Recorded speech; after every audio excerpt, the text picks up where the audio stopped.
പണ്ട് ഞാനും എന്റെ കസിൻസും കൂടെ ഞങ്ങള് നിങ്ങളുടെ അച്ഛന്റെ വീട്ടിൽ പോയി നിൽക്കുമായിരുന്നു. അന്ന് നിങ്ങളുടെ അച്ഛൻ എന്തൊക്കെ ചെയ്യുമായിരുന്നു എന്നറിയോ? എന്തൊക്കെ ചെയ്യുമായിരുന്നു? കുളത്തില് ഡൈവ് ചെയ്യും, മരത്തിന്റെ മുകളിൽ ചാടിക്കേറും. അതൊക്കെ ജന്മവാസന.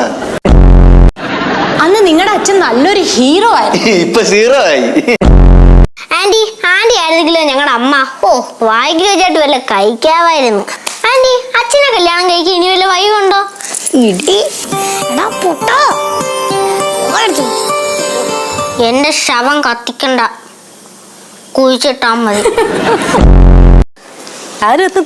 ആരും തന്നല്ല, പൈസ കൊടുത്ത് വാങ്ങിച്ചത്. ഒരു കന്നിന് 40 രൂപ, രണ്ടും കൂടെ 80 രൂപയായി. ഇതെവിടെ നടാൻ? നെഞ്ചില്. നല്ല വളം കിട്ടും. 25 രൂപ. ഈ മത്തങ്ങാക്കി 45 രൂപ. കൊലക്ക് കൂടി പോയാൽ ഒരു 125 രൂപ കൊടുക്കണം. ചേച്ചിയുടെ ഭർത്താവിന്റെ അച്ഛന് ഇപ്പൊ പച്ചക്കറി കച്ചവടമാണ്. അവിടെ എല്ലാം ഫ്രീ ആയിട്ടാണ് കൊടുക്കണേ.